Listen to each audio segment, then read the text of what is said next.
esquema, si querés lo levanto yo el esquema y lo pongo, si vos querés. No, ya los tengo cargado acá en la pantalla, no, no, eso justamente, no, acá la cuestión es, ya me pasó otra vez que tuve que Ah, o cambiar sea, no, de no te ves notebook. vos, pero la pantalla sí, digamos. Yo veo todo, sí, sí, Ah, sí, sí, perfecto. sí. No, Listo, no, listo. no, yo me veo ahí la J, pero no, y de hecho la máquina misma me cruza la cámara, Sí, ya me pasó otra vez, pero bueno, después hasta. volvió, Listo. esperemos que no sea definitivo. Bueno, Muy bien. Un gusto tenerlos acá en pantalla. Eh, vamos a retomar un poquito lo que dijimos en la última clase. Eh, estuvimos haciendo un recorrido, después de hacer la panorámica, en lo que podría darse a llamar, bueno, la familia de la derecha, ¿no? La familia de la izquierda. Y en estos años 70, fines de los 60 y 70, van a tener un punto de contacto en algunos lugares.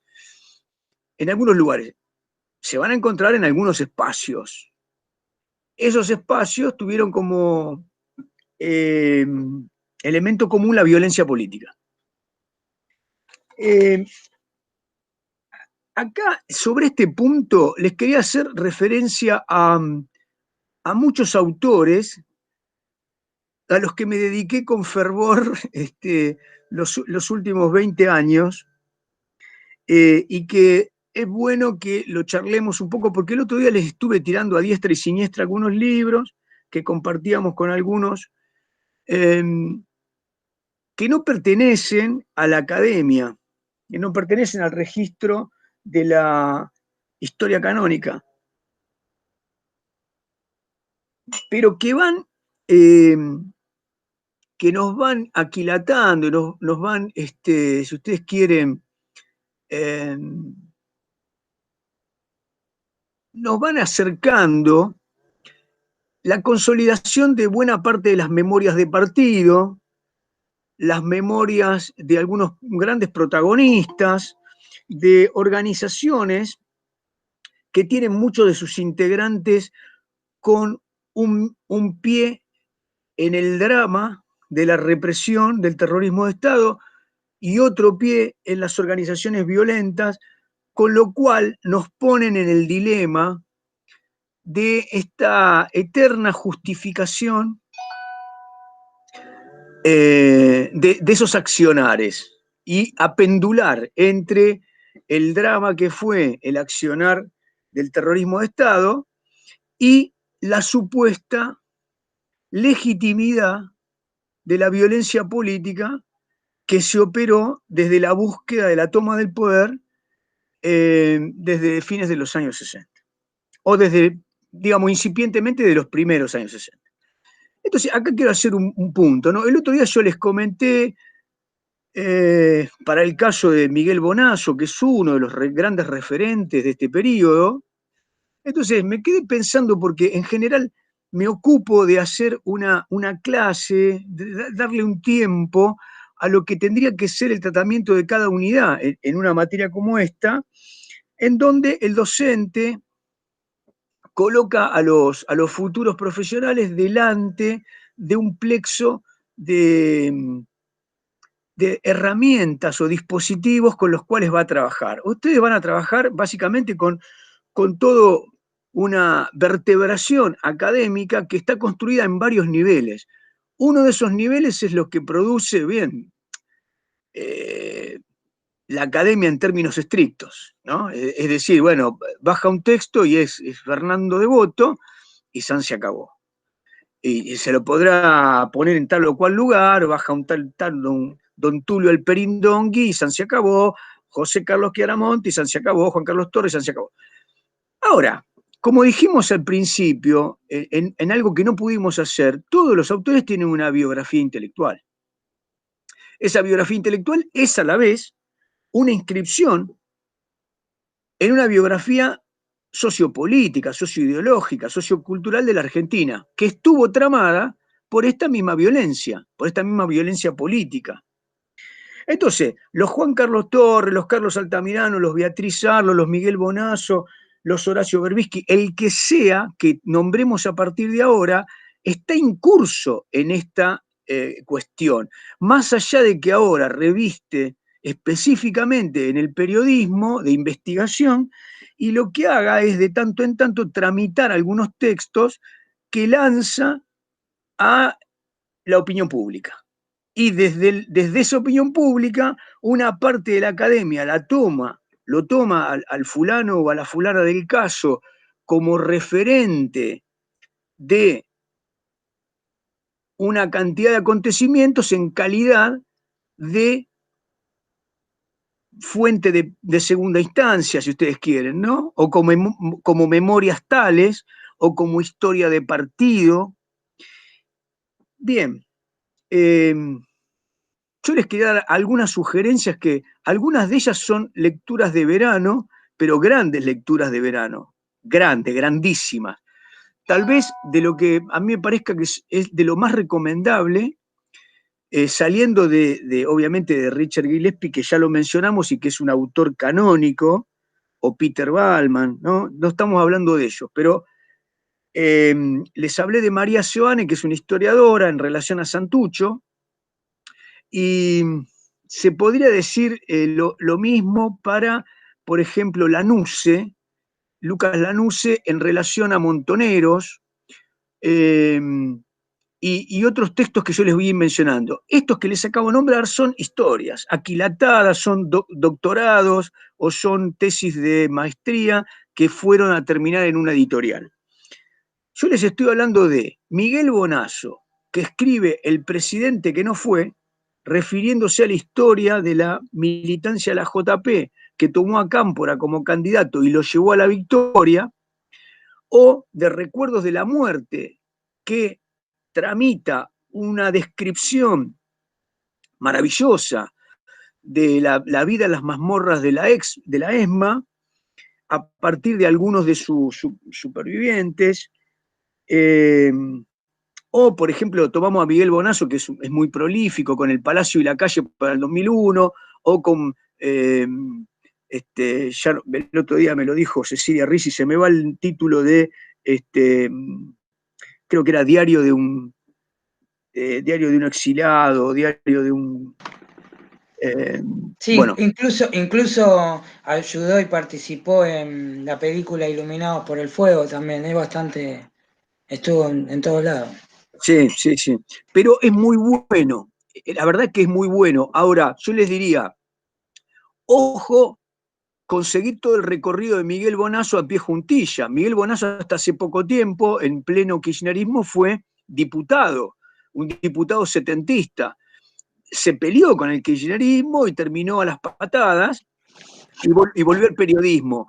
Digo, es un referente del setentismo muy calificado para que nosotros lo tengamos en aquel, pero para convertirlo no en fuente única del periodo. Es un referente de Montoneros, porque él compuso una de las salas que se peleó con la dirección de Montoneros, junto con Hellman y junto con el propio Galimberti, rompieron de la dirección de Firmenich, Perdía, etc. Entonces digo, este es un nivel. Existen otras biografías no autorizadas, por ejemplo, existen biografías de Perdía, biografías del propio Firmenich, leí unas cuantas, biografía de Carlos Mujica, muchísimo, de López Rega, etcétera, etcétera. Ahora, dentro de esos textos, que uno puede decir que le ponen el cuerpo vivo de la militancia y de las organizaciones de los 70, que explican qué fue los 70, explican el desprendimiento, explican el martirio, explican la construcción política con los mártires a cuesta y la violencia como un camino que termina siendo un camino sin salida. Bien, esa cuestión, ¿no? Después de convertirse en clandestinos y de convertirse casi en especialistas de una guerra a oscuras, porque terminaron siendo de alguna manera ejércitos no convencionales que tenían como destino enfrentarse con el ejército orgánico de la Argentina. En esto no tengo ningún miedo en decirles, los integrantes del ERP, los integrantes de la FARC, los integrantes de FAL, los integrantes de Montoneros sobre todo, y de muchos otros grupos menores, en los años 73 en adelante, tenían como destino militarizarse para terminar en una escalada enfrentándose con lo que consideraban los gendarmes de la burguesía. Que hoy lo nieguen o se diga a media agua es un problema de esas memorias, no es un problema nuestro. Nosotros hacemos historia. Ellos estaban enrolados en una guerra no convencional, en una guerra de guerrillas, en una guerrilla urbana. Ese es un punto. Que después ellos articulen una legitimación por vías de la legítima oposición o rebelión al poder dictatorial, como les dije el otro día, eso puede fungir hasta el 25 de mayo de 1973 en que asumió Cámpora. A partir de ese momento lucharon en el periodo democrático contra el ejército de la democracia. Se llame Montonero, se llame ERP. Ahí hay un punto que no está del todo debatido. Bueno, resulta que hace algunos años, digamos 10 o 12 años, 15 tal vez, empezaron a surgir algunos historiadores que también revistaban en el periodismo, y hay uno que es muy bueno, yo estuve leyendo todos sus libros, no compone un integrante de lo que podríamos llamar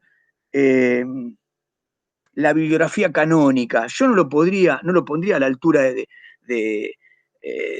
si le toca una biografía, les voy a dar Gillespie, les voy a dar Sioane, les voy a dar Ballman. Pero es indudable que, por ejemplo, Marcelo Larraqui encontró en la historia de la violencia en la Argentina un registro que estaba tratado medio periféricamente. Estaba tratado desde la historia de las organizaciones revolucionarias en la Argentina, escrito sobre todo por sectores de la izquierda marxista o historiadores de la izquierda marxista, por ejemplo, Pablo Pozzi, Schneider, escriben la historia del PST, la historia del trotskismo, PRT-ERP, pero lo escriben desde un lugar, no digo apologético, pero lo escriben desde un lugar del palo, ¿me entienden? Es decir, están enrolados en la lucha contra la burguesía. Entonces, ahí el foco de esas descripciones van a esgrimir las razones por las cuales los trotskistas se armaron, militaron en forma pacífica o en forma violenta como ejército revolucionario del pueblo.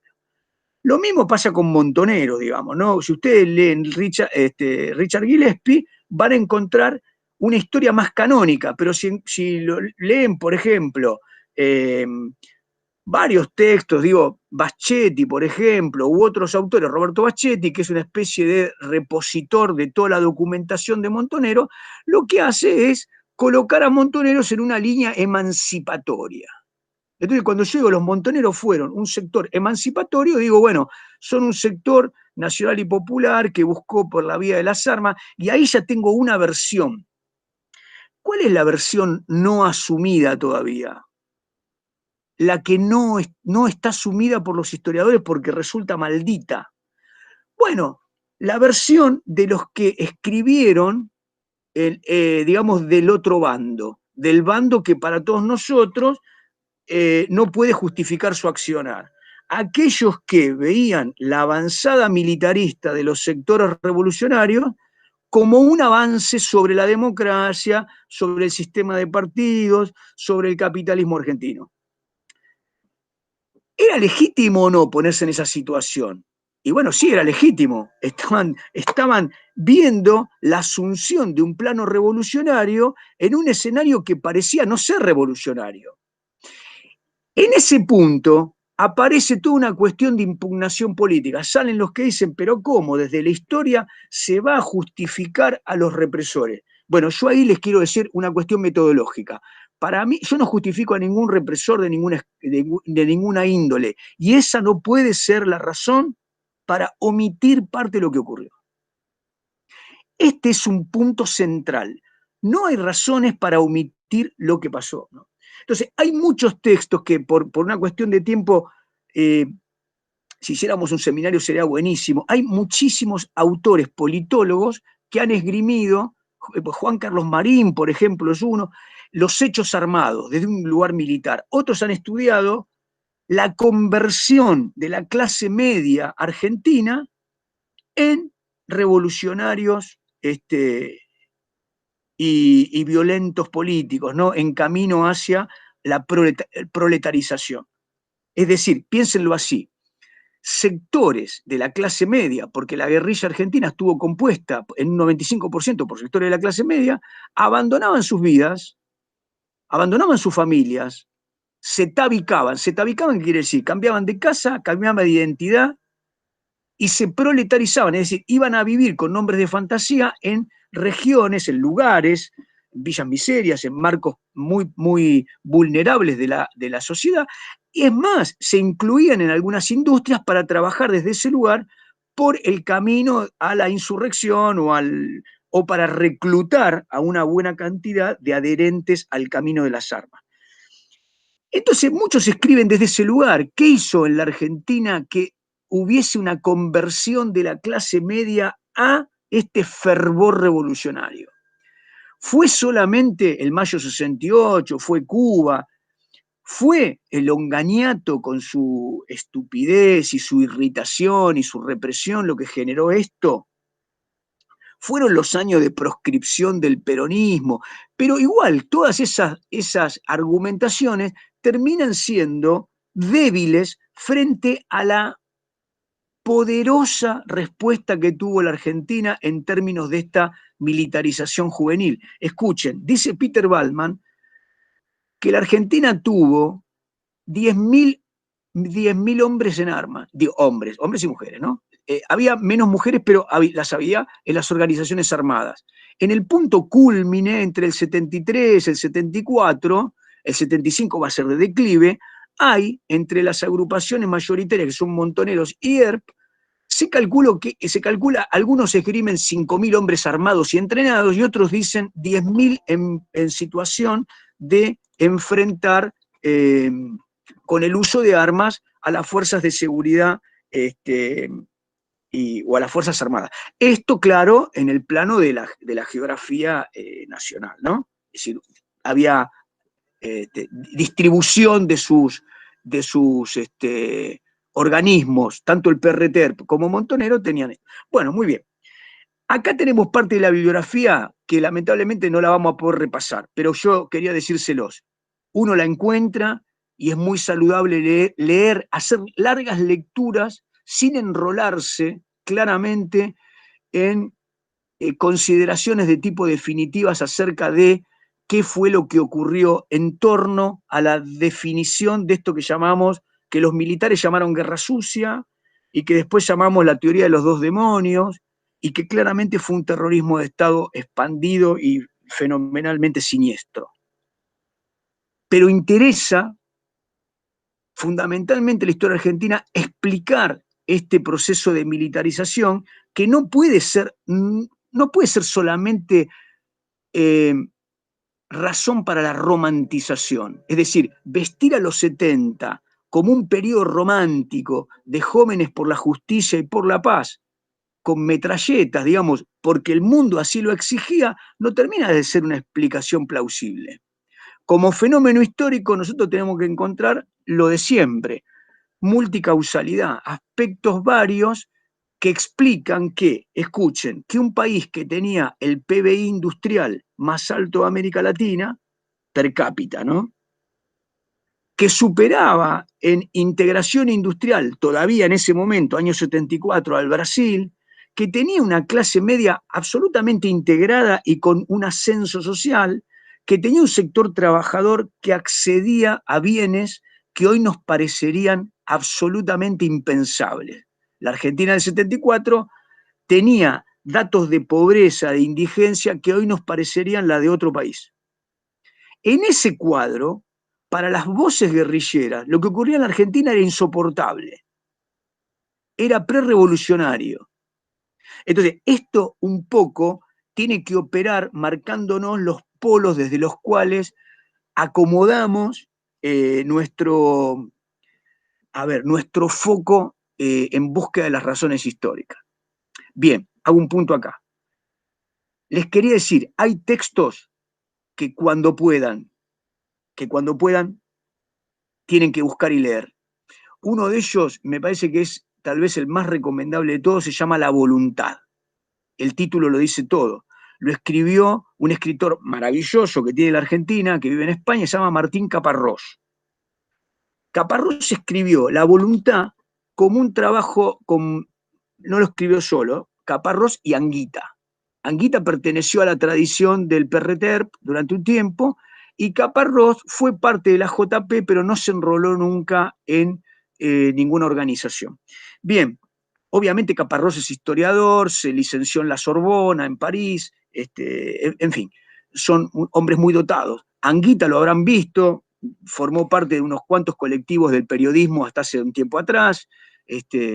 Bien, ambos escribieron entonces La Voluntad, que toma desde los primeros años 60 y hasta el año 78, 79, el recorrido de esa juventud, es decir, pone como sujeto protagonista de su narración a la juventud y toma ejemplos de todos los polos ideológicos que compusieron esa juventud. Es decir, hay sectores que son más nacionalistas cristianos, otros que están enrolados en Montoneros, hay hombres que militaban en el ERP, obviamente, en el FAL, etc. En todo ese recorrido, la lectura de esos, bueno, yo tengo la versión de 3 tomos, pero después empezó a vender como lo dividieron en 6 tomos, me parece.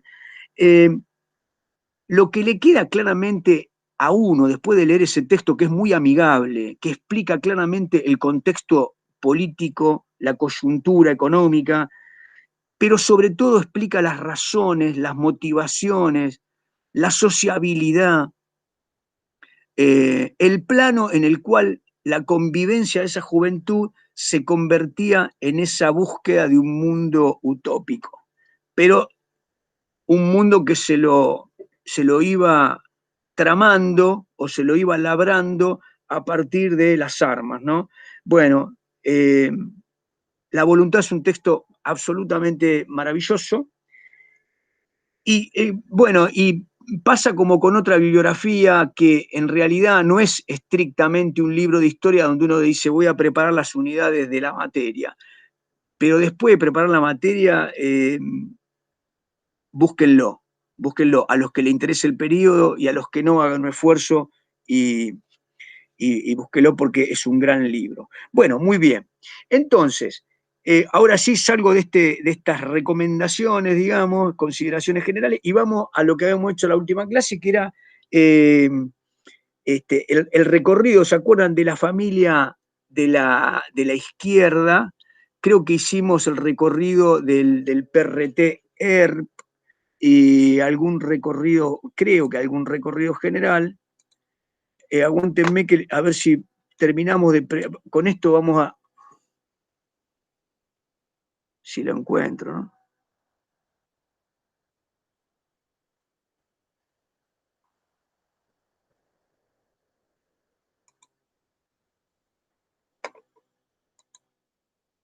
A ver.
Bueno, no tengo suerte hoy. No. A ver, Fer, si vos tenés. Decime. ahí tenemos una periodización, vamos con esa porque si no vamos a estar dando vuelta, una Sí, periodización comparativa de Ballman, Gillespie, la busco. Pozzi, Schneider y Gordillo. Ya la Es, busco. es una periodización hecha por mí a mano, ¿no? Una porquería, pero nos viene bien. Sí, A ver, ahí me parece que la pude abrir. Vamos a ver. estoy buscándola. Balman, ¿me dijiste que más? Está Ballman, está Gillespie, está Pozzi, Schneider y están. Bueno, a ver. A Ahora ver, ¿la sí. están viendo ahí? A ver, para que no estoy. Eh, Sí, sí, se ve. Sí, sí. Sí, sí. se ve. Ah, sí, y la tenemos todos en el aula virtual y en el Drive, ya la había subido. Sí, bueno, ¿la alcanzan a ver en su parte superior o no? Mm, Desde donde se ve, digamos, guerrillero. bien desde Gillespie.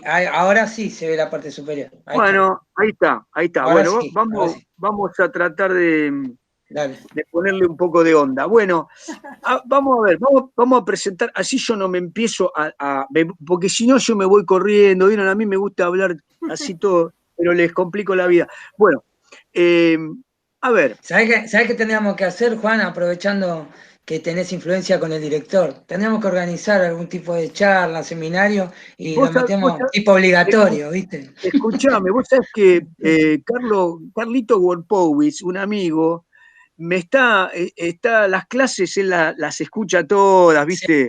Porque me quiere. Y entonces A mí también me llama, a mí también me llama. me la está desgrabando, qué sé yo, Sí, y quedamos que íbamos a hacer unos seminarios, ¿viste?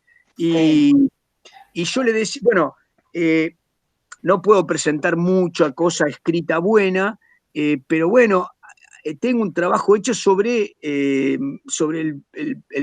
no sobre el perreter, pero podría juntar cosas que tengo, pero sí. básicamente sobre la historiografía trotskista y a partir de ahí se puede trabajar, ¿no? Y después se puede armar, porque tengo libros como para hacer dulce, entonces sobre el tema. Y ahí Sí. podemos trabajar, sí, sí, a mí me gustaría mucho, sí. Yo hablo con él, ¿viste? Porque con esto del grupo de estudio, ¿viste? Que habíamos organizado, me dijo que quiere traer a Horowitz, ¿viste? Que es compadre de Horowitz, él, Sí, ¿viste? sí, sí, sí, estudió la Entonces, secundaria. sí, Estudió la entonces secundaria con dice él. que lo puede traer, ahí ya tenemos, ya te juntamos con él y hacemos ahí una Sí, disputa. sí, lo que pasa es que, viste, Horowitz Sí. es un marxista un poco empedernido, Y bueno, pero después tenemos con Diego Curiel, sí.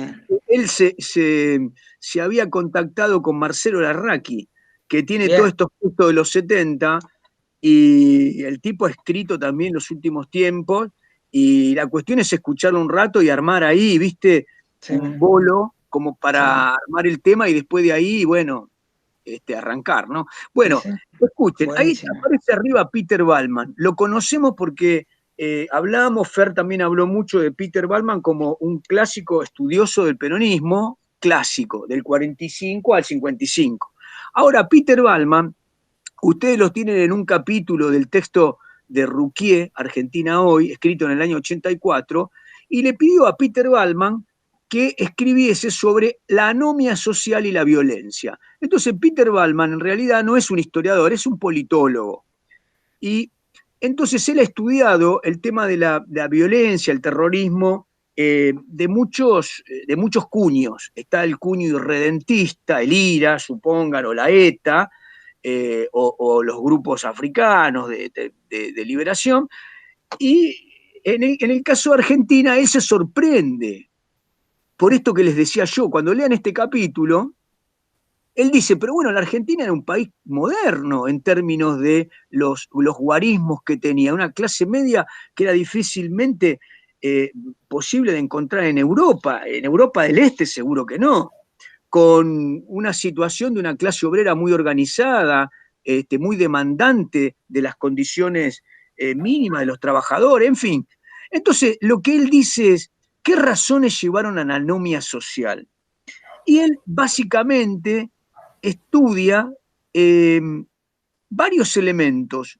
uno de los elementos que estudia en la Argentina es la posibilidad de que socioculturalmente la Argentina haya tenido un proceso difícilmente mensurable en su tiempo en relación con los canales obturados que tuvo la gran cantidad de profesionales que la Universidad Argentina lanzaba al mercado y al ámbito social y al ámbito político, y la poca inscripción que eso tuvo en los años 60. Es decir, ahí había como una frustración, según Gillespie, que hace que la clase media se instale en un plano de, si ustedes quieren,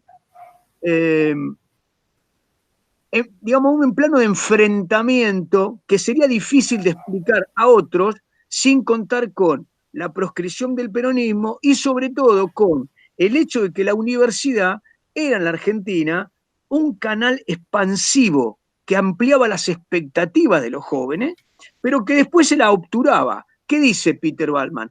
Es llamativo que en el 55 se abre la universidad, nace la carrera de psicología, nace la carrera de sociología, se moderniza la carrera de historia, los jóvenes empiezan a leer a Sartre, a Althusser, a Foucault, digo, bulle la juventud, el mayo francés, y de pronto viene Onganía, disculpen, y los caga a palo, ¿no? Los saca de la universidad a los palazos y de pronto se encuentran con los canales cortados y se encuentran con que la policía los persigue si se besan y les corta el cabello en la seccional si lo tienen largo. En fin, aparece ahí para Peter Ballman como un proceso expansivo de la universidad donde digamos, se funde la primer socialización de los jóvenes en términos políticos, donde se generan los cuadros políticos que después los partidos tienen como cuadros jóvenes, ¿no? Busquen algún integrante de un partido que sea joven, que no haya salido de la universidad. Digamos, en general, son mucho más los casos estos de la dirección del partido que los que salen de los gremios, vamos a ser honestos. Bien, estudia los gremios y dice lo mismo. Acá hay un problema entre la institución de los gremios y esta burocracia que obtura lo que sería el reemplazo por cuadros juveniles. Y finalmente dice, el otro punto es el del sacerdocio. En el sacerdocio parece haber una situación en toda Latinoamérica de hartazgo con el conservadurismo del episcopado, ¿no? De la dirección. Y entonces, de esa manera, encuentra Ballman razones que son culturales para explicar de qué manera la juventud de clase media se proletariza y se lanza a esta militarización o estas organizaciones clandestinas que van ampliando sus marcos de enfrentamiento con el Estado, con el empresariado, con las Fuerzas Armadas y eventualmente terminan siendo reprimidas, perseguidas y de a miles masacradas en las mazmorras de la dictadura. Bien, entonces Peter Ballman tiene este diagnóstico que es muy interesante y lanza algunos números que yo les dije recién. Esto de miles de hombres armados era algo que no existía en naciones mucho más pobladas, como el caso de México o la propia Cuba. Es decir, la Argentina había encontrado de pronto unas organizaciones militarizadas de la juventud que tenían otros elementos. Uno muy particular va a ser el de Juan Domingo Perón. No desdeñable, yo diría, hay un elemento que hace todo un capítulo de la cuestión y que lo explica muy bien Ratliff en este mismo texto en un texto de Amaral, está la cuestión de la juventud y Perón.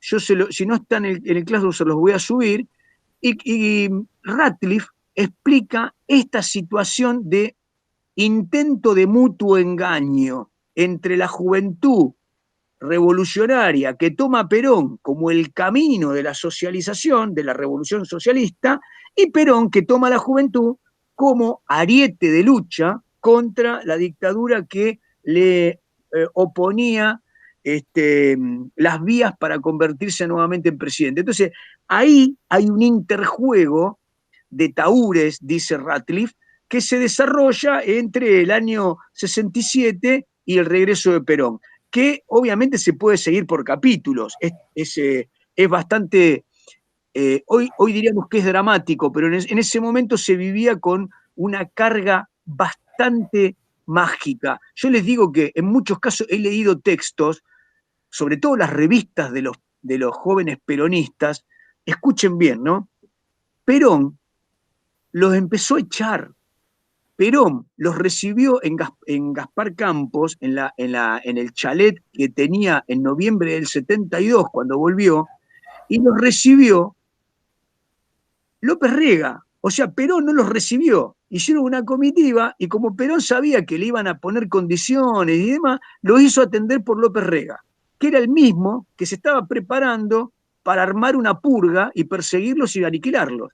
Entonces, ahí ya empieza una serie de justificaciones en donde la juventud decía que Perón estaba rodeado, que había un cerco.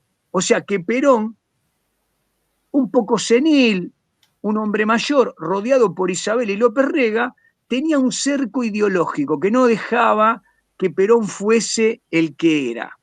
Después, cuando Perón directamente los echa y rompe con ellos, dicen, escuchen bien, dicen en la revista en Descamisados, Firmenich escribe una nota donde dice, es probable que Perón, que es un hombre muy hábil, esté engañando al imperialismo y nos eche para demostrar al imperialismo que va a tomar otro camino.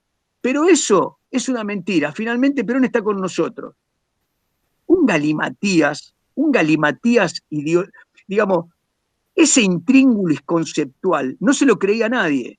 Pero en el fondo lo que uno entiende es que tanto Firmenich como Perón, recibiéndolos con López Rega, se estaban declarando la guerra. Un poco lo que decía Montoneros era, bueno, muy bien, él está tratando de engañar al imperialismo y en el fondo está de acuerdo con nosotros y está obligado a mentir. Pero ¿qué creían los montoneros según Ratcliffe?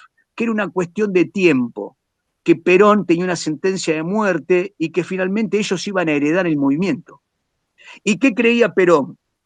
Que no era posible en el año 72 echarlo como perro porque los necesitaba para la militancia, para las elecciones, y una vez que tomara el poder, los iba a hacer perseguir. Políticamente, ese juego de engaño mutuo está muy bien desarrollado por Ratcliffe. Muy bien. Bueno, corto acá. Vamos a Ballman. ¿Cómo periodiza Ballman el periodo que podríamos llamar esta guerra larvada, ¿no? Revolución y represión? Bueno, fíjense, entre el 55 y el 62, dice Ballman, formación y difusión de ideologías y teorías crítico-revolucionarias. Entre el 62, tomen el año 62, ¿se acuerdan que hablamos de Uturuncos, no? En el 59, la toma de Lisandro de la Torre con la teoría de Cook, John William Cook. Bueno, a partir del 62, casi todos los autores entienden que empieza a darse un movimiento en el peronismo de radicalización. Del 62 al 68, primeros intentos de la guerrilla, consolidación de los íconos revolucionarios. Bueno, acá hay un proceso muy interesante. En todos los grupos, obviamente, si ustedes quieren, el ícono más rockstar, el ícono más indiscutido va a ser el Che Guevara, ¿no? Al final del periodo. Pero previamente a eso, los peronistas empiezan a elegir sus mártires, ¿no? Evita, Felipe Vallese, de la misma manera, obviamente, los trotskistas tienen, ¿no?, a su líder masacrado, y también empiezan a diseñarse, si ustedes quieren, las primeras estrategias, ¿no? Las estrategias simbólicas. Entre el 68 y el 73 es el periodo, si ustedes quieren, es el clímax, ¿no? Desarrollo y composición interna de los grupos guerrilleros. Entre el 68 y el 73 partimos de varios grupos revolucionarios. Tenemos FAL, ¿no? del el marxismo un poco a la China, la FARC, marxismo, si ustedes quieren, más clásico, tenemos el PRT-ERP, ¿no? Claramente trotskista, guevarista o foquista, y después pasamos a los peronistas, ¿no? Tenemos al peronismo de base, pero sobre todo a la FAP, a las Fuerzas Armadas Peronistas, a los descamisados, y el grupo Camilo Torres y el grupo de Sabino Navarro. Muy bien. De esos grupos, de esos 6 o 7 grupos identificables, porque después había muchos grupos más chiquitos, más pequeños, pero digamos, de esos grupos que tenían mucha expansión territorial, que tenían poder de fuego, que llevaban a cabo acciones. ¿Las acciones de qué se trataban? Bueno, robo de un banco, secuestro de algún empresario, robo de armas, por lo general se hacían importantes robos de armas. En algún momento ese robo de armas va a pasar a un plano mayor que les voy a explicar ahora, que es fabricación de armas. Pero bueno, en el 68 es ese el plano de la acción. Ahora, en el plano del 68 al 73, vuelve Perón, entramos en el proceso democrático, la restauración, en el poder del régimen nacional y popular o populista, como quieran, pero en ese momento ese grupo diverso de fuerzas converge a 2 grupos. Para ser sencillo, lo que queda a partir del 73 es que FARC, Montonero, Descamisado, el grupo Sabino Navarro, se funden en Montoneros. Y el PRT va también a sumar pequeños grupos que van migrando del Ejército de Liberación Nacional y de otros grupos del socialismo.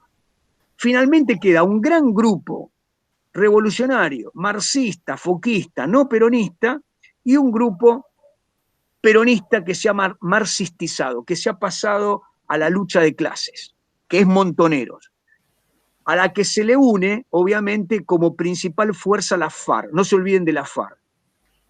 La FARC estaba conducida en ese momento por el abogado Quieto, el negro Quieto, ¿sí? El líder de la FARC había sido Carlos Olmedo, que había caído en un enfrentamiento que hubo en Córdoba en 1971. Bueno, muy bien. Entonces, del 68 al 73 tenemos este desarrollo. Lo importante es que empieza con muchos grupos y termina con 2 grupos. Montoneros y ERP, y PRT. Bien, entre el 73 y el 76, fíjense lo que dice Ballman. Apogeo militar y político. ¿Cuál sería la parte de apogeo militar y político? Bueno, tanto Montoneros como ERP tuvieron tanto poder financiero, tanto poder militar, como también reverberancias políticas. En el año 73, Montoneros tenía 5 provincias en las cuales sus cuadros ocupaban cargos de segundo y tercer nivel y asesoraban a esos gobernadores. ¿Saben lo que hizo? Perdón, profe. Profe, perdón, no sé si lo había contestado antes, pero Vale. ¿de dónde viene ese apoyo financiero? Y te doy un ejemplo. Los Montoneros secuestraron a los hermanos Born. Los hermanos Born, sobre los hermanos Born, seguramente ustedes conocen a la periodista O'Donnell, María O'Donnell. Sí, escribió un libro fantástico sobre el secuestro de los hermanos Born. Logró que uno de los hermanos, que está vivo, le diera largas entrevistas, y bueno, sabemos que los hermanos Born pagaron por el secuestro, mejor dicho, el padre de los Born, pagaron por el secuestro. Saben que Bunge y Born era la cerealera más grande de Argentina.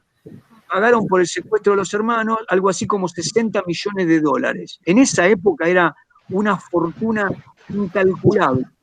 Es el pago por un secuestro a un grupo subversivo, militar o revolucionario, como quieran, el más grande que se conoce. Los Montoneros no solamente financiaron la vida de todos los integrantes de la organización, sino que depositaron buena parte de esa cantidad de millones de dólares en Cuba. Los cubanos, Castro, no les devolvieron una parte que tenían ahí depositada, Se supone que una parte se casó con el avión de Greiber, que era el financista que les manejaba esos millones de dólares. Con eso te respondí, ¿no? Pero vamos al caso del PRTER. El PRTER, por ejemplo... Hay un micrófono que está prendido, disculpe, profe. Ahí está. Sí. Hay una gran cantidad de secuestros de hombres menores, de menor calado, que igual pagaban importantes sumas. Pero lo que hay que decir para no... A ver, acá empezamos en el eufemismo. Para los grupos revolucionarios, cuando uno lee los libros de ellos dicen que las acciones revolucionarias no implicaban un delito, porque estaban luchando contra la estructura del capitalismo burgués. Pero lo que hacían era robar bancos, robar empresas, capturar blindados que llevaban dinero. La primera acción del Movimiento Nacional Revolucionario Tacuara es robar 2 blindados que iban a la clínica de la UOM. Ese era dinero que en todo caso le pertenecía al sindicato. Digo, llámese como se llame, en cualquier sistema eso es un robo. ¿Entienden? Entonces digo, igual que desarmar a un policía o robar una armería o digamos, o entrar a un regimiento para llevarse armas de ese regimiento, cosa que hicieron, por ejemplo, la FAL en el año 62, entraron a un regimiento y se llevaron armas. Bueno, digamos, todo esto formaba parte de lo que terminaba siendo su poder financiero, ¿no? Y tuvieron gran poder financiero. Ustedes piensen que los grupos armados, sobre todo en estos años del 70, 71 en adelante, para funcionar en la clandestinidad necesitaban muchos coches, muchos los robaban, pero también tenían autos que formaban parte de la organización y necesitaban tener casas. O sea, muchas casas que estaban en los barrios comunes, donde iban salteándose estos inquilinos que eran parte de la organización, que vivían con identidades fraguadas, ¿no? Con nombres de guerra y demás. Entonces, esa estructura operacional fue creciendo y les permitió en el año 74, 75 tener fábrica de armas, fabricaban municiones y llegaron a fabricar fusiles y pistolas, no en gran proporción, ni de manera, digamos, ni de manera muy importante, pero habían comenzado. Bueno, muy bien. Dice Gillespie, del 76 al 77 hay una cooperación entre ERP y Montoneros. Se da un acercamiento entre ambos grupos para poder enfrentar el momento más álgido de la represión. En realidad venían charlando de un año antes para enfrentar el golpe, ¿no? Porque tanto Montoneros como ERP entendían que era razonable que hubiera un golpe, buscaban un golpe, porque creían que se iba a dar, en todo caso, el enfrentamiento final. Los verdaderos depositarios del poder, entendían ellos, eran las Fuerzas Armadas, que estaban sosteniendo un régimen ilegítimo. Bueno, esto no lo dice Madariaga, ¿no? Lo dice los propios textos, los propios documentos del PRTERP y de Montonero. Ya en esa época empiezan a autodenominarse, a autopercibirse como un ejército con algunos rasgos convencionales. Todo esto permitió que las Fuerzas Armadas legitimaran su accionar terrorista diciendo que los grupos guerrilleros tenían un poder de fuego y generaban un peligro que para el año 76 ya no lo representaban. Pero ahí tenemos todo un debate, ¿no? Si lo que estamos registrando es un hecho bélico en sí mismo, o si lo que estamos registrando es en todo caso las expectativas que tenían los grupos revolucionarios. Por eso ahí hay que ir por los documentos, ¿no? La cuestión es que el ERP en 1976 queda prácticamente acéfalo, queda vivo Gorriarán Merlo y Luis Matini y se van del país. Lo último que hacen es poner un explosivo en la pista de Aeroparque o de Seiza, no me acuerdo, creo que de Seiza, y cuando arranca el avión que llevaba a Videla y a Martínez Dios, detona el explosivo y el avión no se llega a caer, es decir, se mueve un poco y despega. Este fue, creo que, uno de los últimos atentados que llevó a cabo la conducción de ERP, estando ya la dictadura, y después, bueno, se fragmenta y se van al exterior. Gorriarán Merlo se va con los somocistas, no, perdonen, con los sandinistas, y mata a Somoza. Gorriarán Merlo es el que ultima a Somoza en el Paraguay. Luis Mattini también creo que se va a Europa. Perdón, profe. Sí. Gorriarán después vuelve para la tablada, ¿no es cierto? Cuando sucedió lo de la tablada, está él, sí, Alfred. Claro, nadie conocía el paradero de Gorriarán, porque Gorriarán tenía pedido de captura y demás, pero aparece con el movimiento Todos por la Patria cuando se toma el regimiento en el 89, en Tablada. Aparece como el cerebro detrás de el abogado, ¿se acuerdan? El abogado que aparecía como uno de los participantes en Página 12, yo lo leía habitualmente, ¿no? Bueno, entonces, la conducción del ERP se fragmenta, está completamente, digamos, derrotada, si ustedes quieren, en términos militares, pero todos sus integrantes son perseguidos y bueno, van a la mazmorra. El ejército que mató a Santucho, a Mena y a Urtiaga, los mata en Villa Martelli en una supuesta cita que tenían con Montoneros. Se iban a ver ahí en Villa Martelli, en unos edificios, y cuando se estaba por acercar la hora en que se tenían que juntar, aparecen integrantes del ejército y se da una balacera y los ultiman a los tres. O sea que mucho de esto quedó registrado como la posibilidad de que Montoneros hubiese filtrado la cita, o que el ejército tuviese infiltrados dentro de Montoneros, cosa que era normal. Por ejemplo, la peor pérdida del PRTERP fue el más grande intento guerrillero que se lleva a cabo en el 75. Uno de los dos, que es el intento de toma del regimiento Viejo Bueno, que ocurrió en Navidad del año 75, poquito antes del golpe. 80 integrantes del ERP tienen preparada el ingreso un día domingo, si no me equivoco, al regimiento para robar armas, obviamente, y resulta que uno de los integrantes del PRTERP había sido infiltrado y había delatado este hecho, ¿no? Lo había delatado, así que estaba el regimiento esperando al ERP, que cuando entraron con los camiones hubo una cantidad de bajas impresionante.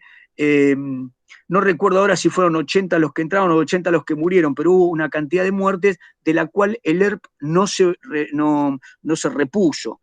Y ese mismo año, los montoneros quieren demostrar que ellos pueden mojarle la oreja al ejército, y lo que hacen es ir en vehículos hacia Formosa, y otro grupo rapta un Boeing y aterrizan en Formosa y toman un regimiento en Formosa, también creo que era un fin de semana, y en ese enfrentamiento, en el que son derrotados también, matan conscriptos, hay un gran revuelo alrededor de eso.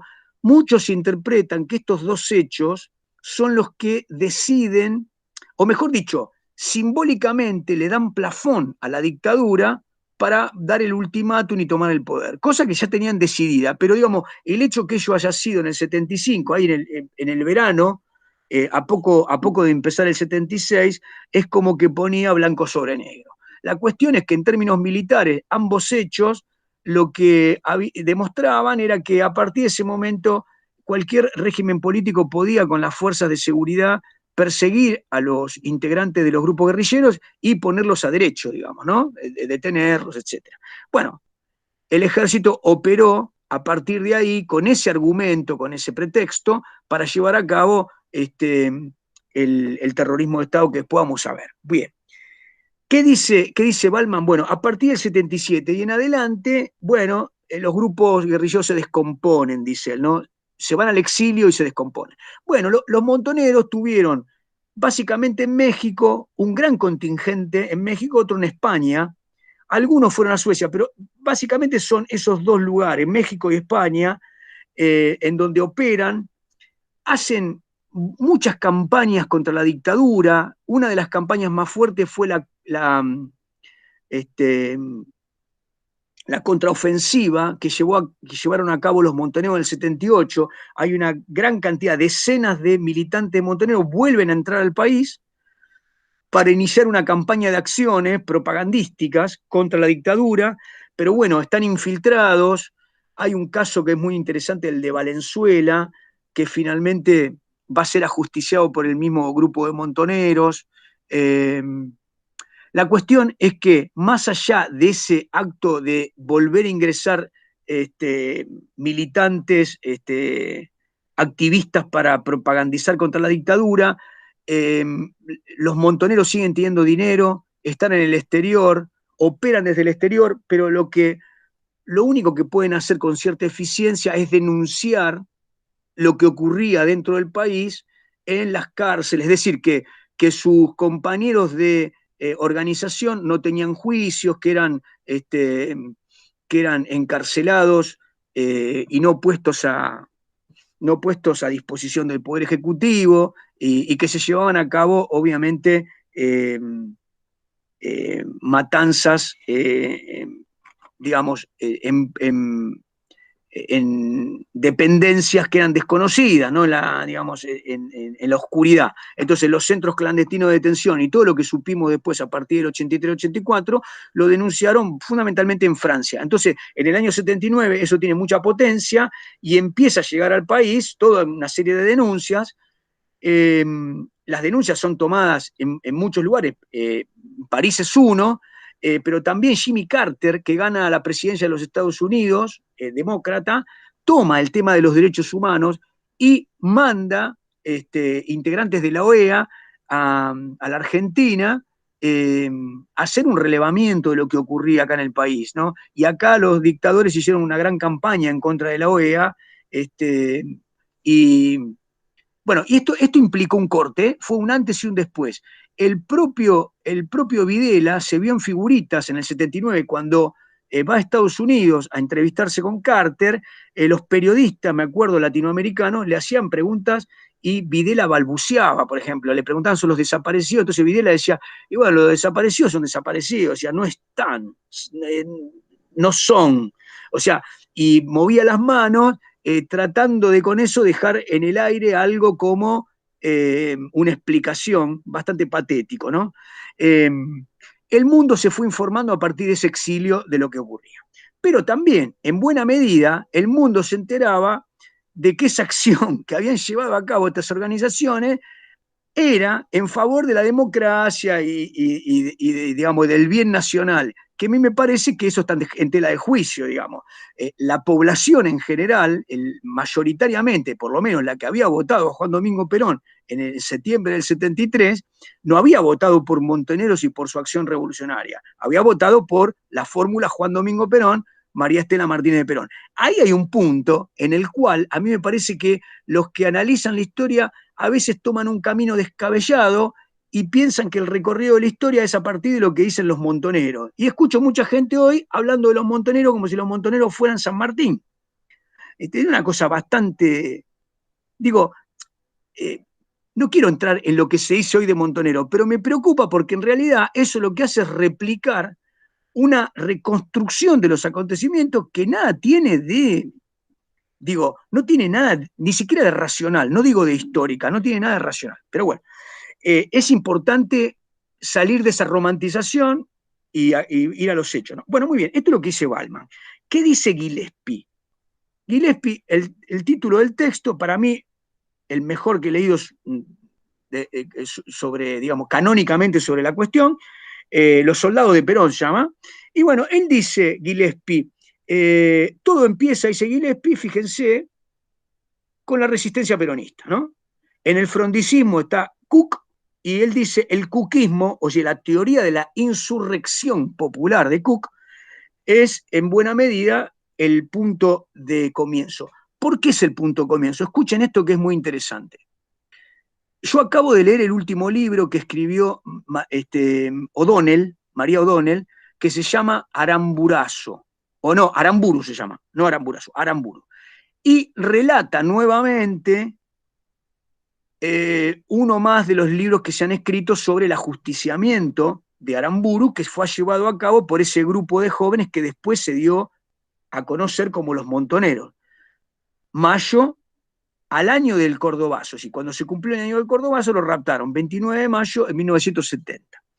Bien, ahora, ¿por qué es tan importante Cook? Porque Cook, en la historia de las organizaciones armadas argentinas, opera el puente con Cuba. Cook creía que Perón tenía que pasar su exilio en Cuba y creía que Cuba legítimamente era el faro para llevar a cabo una radicalización del peronismo que tenía que continuar como un socialismo nacional, según Cook. Bueno, antes de morir, Cook murió en el año 68, lo que produjo fue una situación de emparentamiento entre los jóvenes peronistas y Cuba. Es decir, Cook lo que hace es llevar una cantidad de jóvenes para que tomen entrenamiento militar en Cuba. Muchos de ellos, ¿no? Por ejemplo, Walsh. Yo escucho mucha gente que habla de Walsh, fenómeno, un escritor fantástico, irreprochable. Pero bueno, contemos toda la historia. Walsh fue uno de los que fue siendo periodista y se entrenó en Cuba y formó parte de Montoneros. Porque si no parece que Walsh fuera Borges, Jorge Luis Borges, un hombre ciego que vivía en un departamento. No, ¿entienden? Walsh era inteligencia de Montoneros, fue a Cuba, se entrenó y formó parte de Montoneros. Murió en un enfrentamiento con un grupo de tareas del ejército, ¿no? O de la Armada. Bueno, pero así como va Walsh, van los jóvenes. Va, por ejemplo, Fernando Abal Medina, va Firmenich, va Ramos, van a Cuba y reciben durante unos meses entrenamiento militar, logístico, etcétera, etcétera. También fueron jóvenes de otra extracción, obviamente fueron gente del PRT, fue un número de jóvenes. Muy bien, pero para los peronistas fue Cook el que hizo el puente, ¿no? Estaba Cook, también estaba Massetti, en fin, había un grupo. Bien, entre el año 63 y 64 hay otra cosa interesante que hace Cook. Cook genera en muchos jóvenes del peronismo del sindicalismo lo que se llamó Movimiento Revolucionario Peronista, el MRP, que surge en los primeros años 60 después que los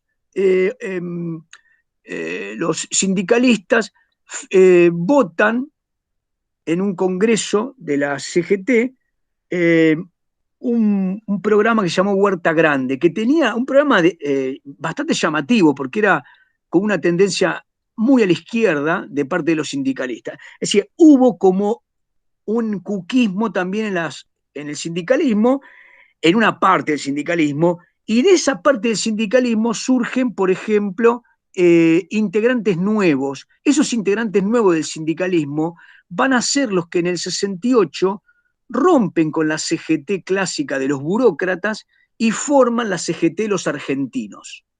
La CGT de los argentinos está formada por sectores, llamaríamos hoy progresistas, que quieren discutir el modelo de Bandor, que están de acuerdo en las bases, en el asambleísmo, en la democracia sindical, y que están en contra del modelo de estos líderes que se quedan a vivir en sus gremios, que son en realidad matones con mucho poder, ¿no?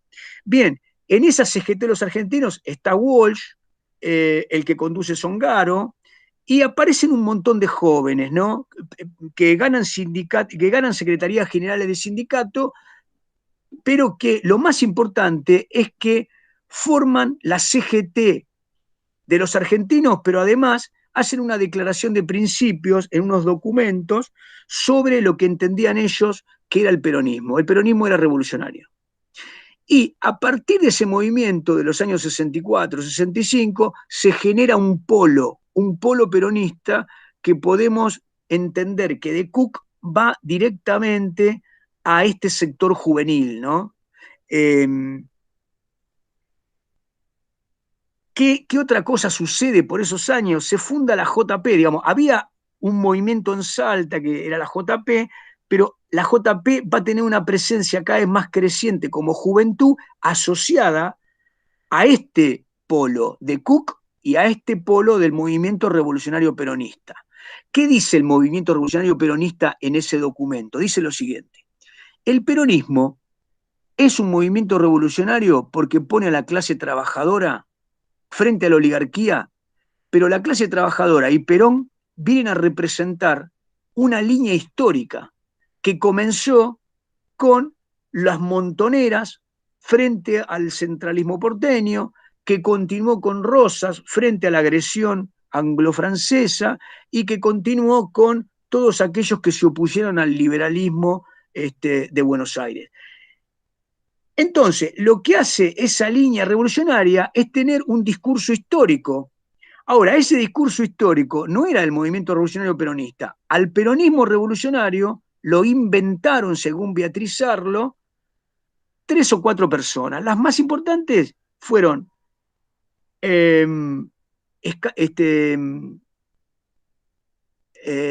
Rodolfo Puigros, el Colorado Ramos, podemos decir, y Hernández Sarregui. Vamos a poner esos 3. Puigros, Rodolfo, padre de Adriana, ¿vieron? Adriana la pedagoga. Bueno, Rodolfo Puigros era hombre del PC, rompió con el PC, se acercó al peronismo, pero siempre tuvo un movimiento llamado MOC, Movimiento Obrero Comunista, y desde ahí escribía a favor del peronismo. ¿Qué decía? Los comunistas tenemos que entender que el peronismo es el lugar desde donde hacer la revolución. El Colorado Ramos, ¿no? Abelardo Ramos, que yo les dije el otro día que fue un trotskista, ¿no? Igual que era contertulio, tenía la misma edad. Hoy tuve una laguna, ayúdenme.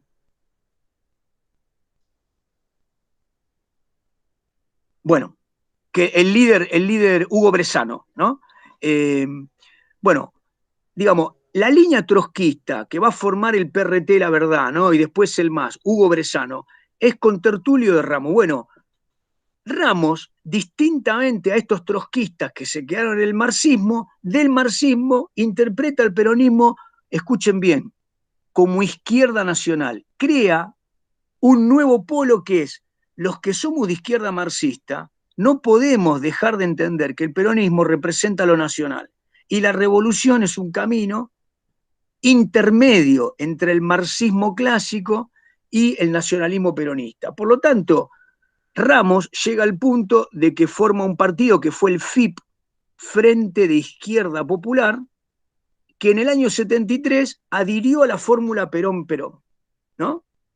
Y que fue el partido que votó nuestra actual vicepresidenta, según sus dichos.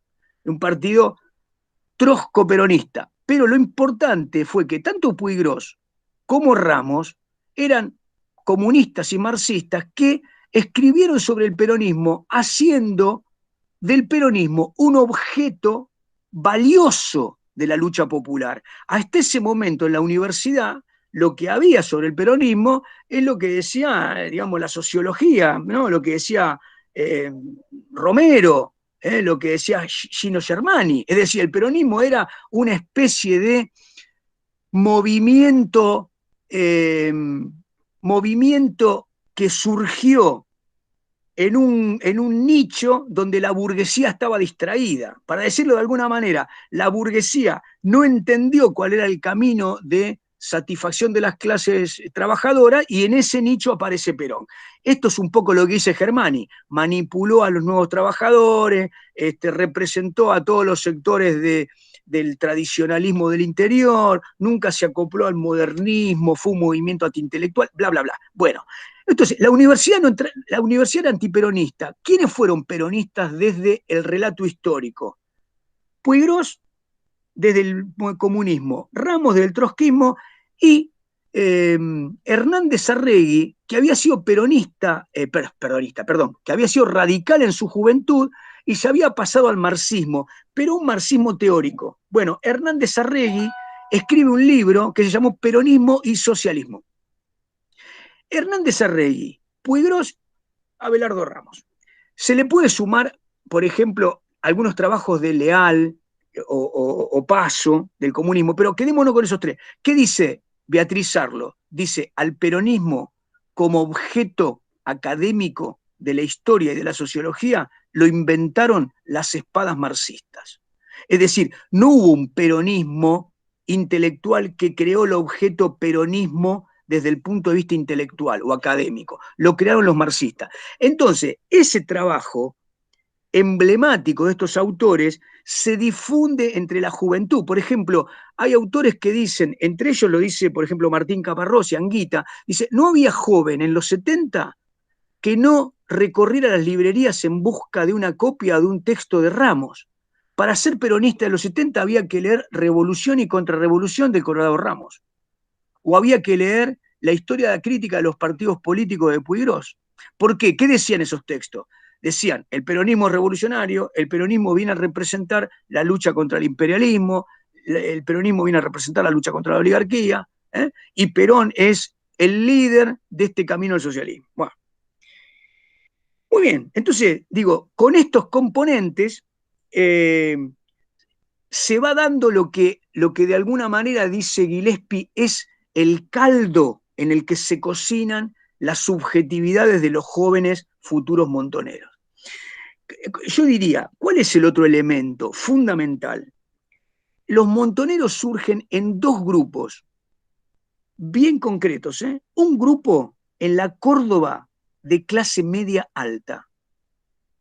Sus integrantes, por ejemplo, el Gordo Massa o Vélez, Ignacio Vélez, les nombro los principales, o Capuano Martínez, eran integrantes de la Acción Católica. O sea, jóvenes de familias muy importantes. Para decirles algo, ¿dónde se guardaban estos muchachos de Córdoba cuando empezaron con la joda?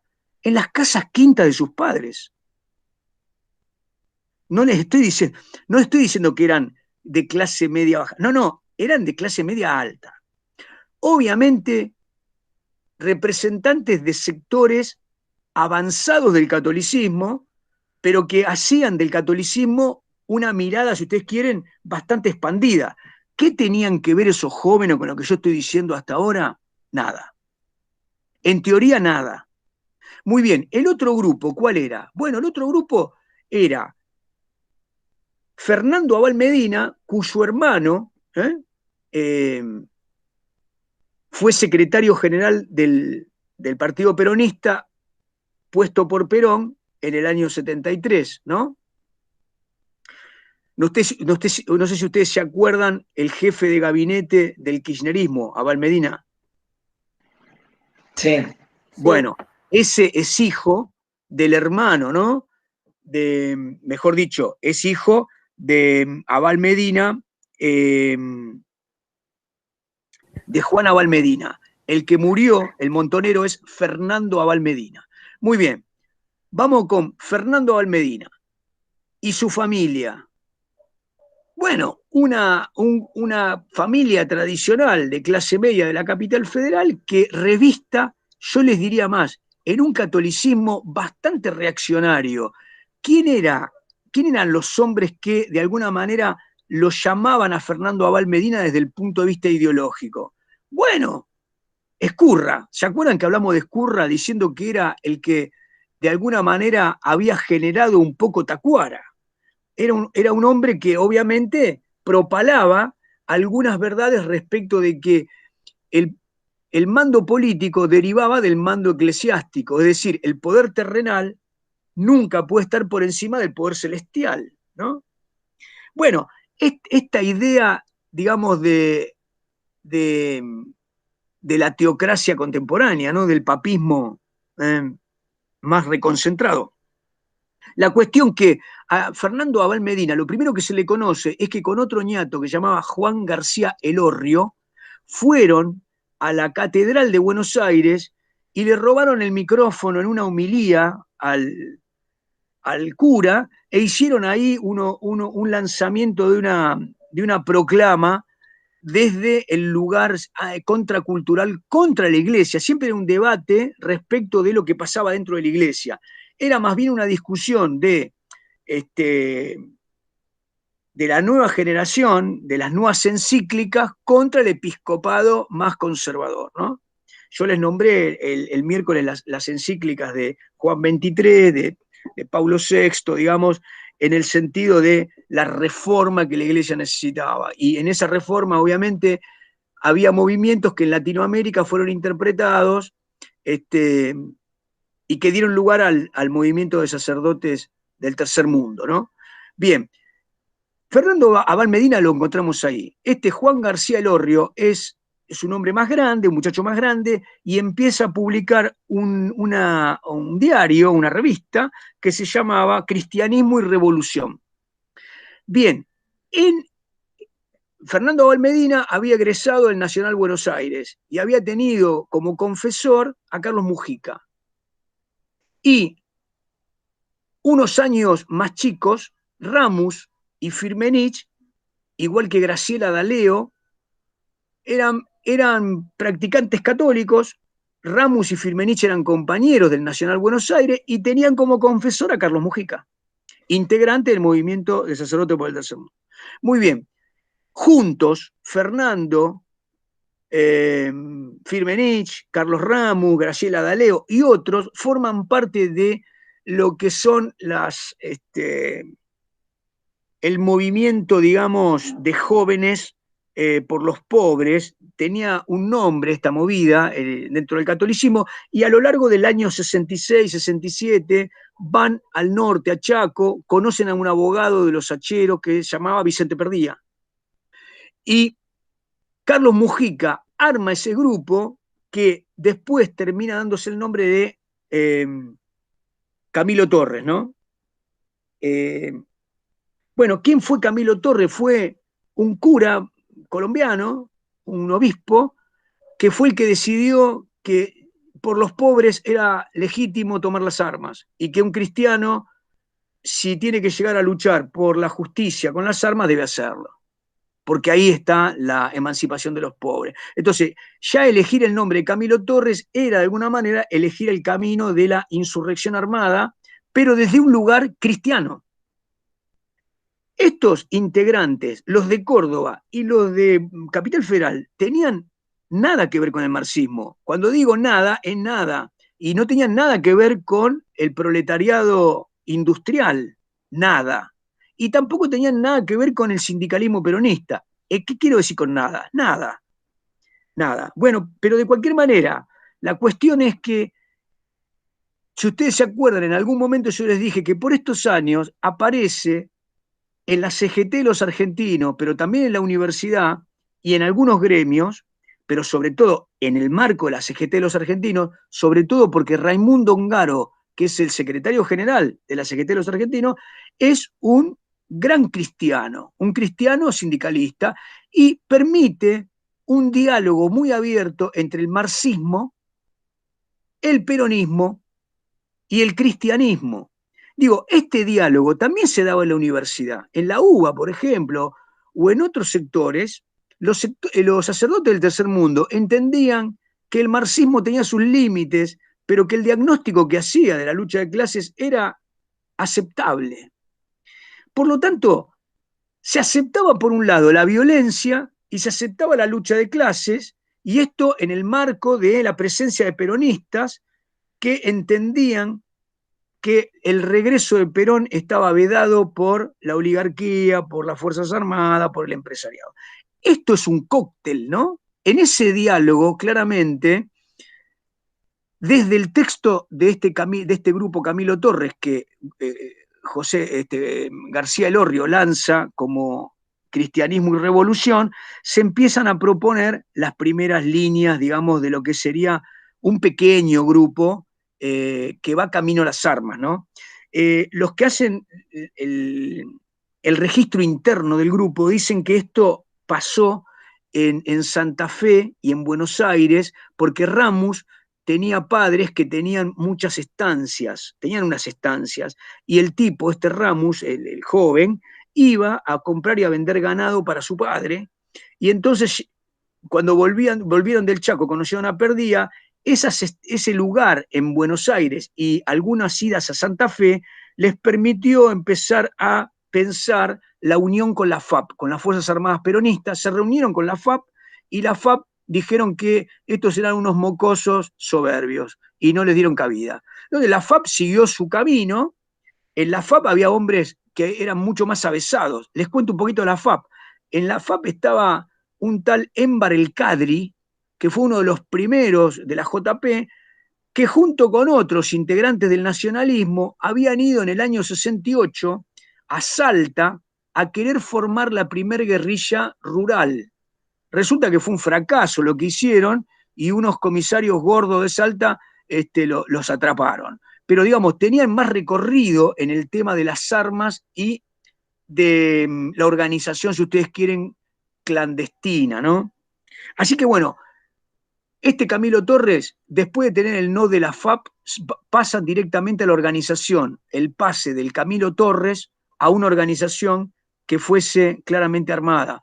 Carlos Mujica les dice que él está preparado para morir, pero no para matar, y entonces se encuentran en alguna, vieron que los cristianos hacen estos grandes encuentros donde la Acción Católica y la Juventud Católica se encuentran durante semanas en un lugar, parece que se conocieron los cordobeses y los hombres de Buenos Aires y planificaron, después del Cordobazo, que es como, me parece que el Cordobazo es el punto de quiebre donde la violencia juvenil, el enfrentamiento a las Fuerzas Armadas y la lucha contra Onganía, lo que detona es la decisión de ir del pase a la acción. Entonces, bueno, estos montoneros, que son, según Lanuse, son algo así como 20, pero los conocidos son algo así como 12, organizan este magnicidio, que es, bueno, la planificación. Durante un año están planificando cómo se movía Aramburu, la lógica de la geografía, y bueno, lo raptan, lo llevan a la Selma, que era esta estancia de Ramus, y ahí durante varios días le hacen una ficción de juicio popular y lo ultiman.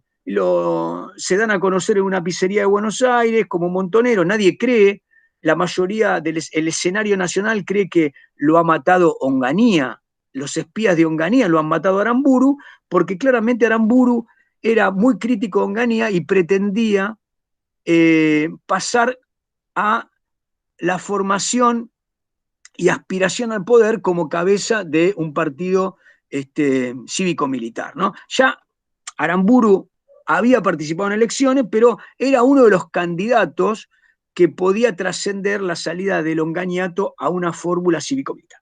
Bueno, eso se pensó hasta que se descubrió. Esos son los montoneros en clave real, fáctica, cómo surgieron. Ahora, fíjense que cómo plantea Gillespie, dice, antecedentes y origen hasta el 69. Del 69 al 70, impulso final. Del 70, del Aramburazo, hasta la campaña, las elecciones del 11 de marzo del 73, trabajan por el retorno de Perón. Escuchen, en ese marco, entre el año 67 y el año 73, es el viraje ideológico de Perón.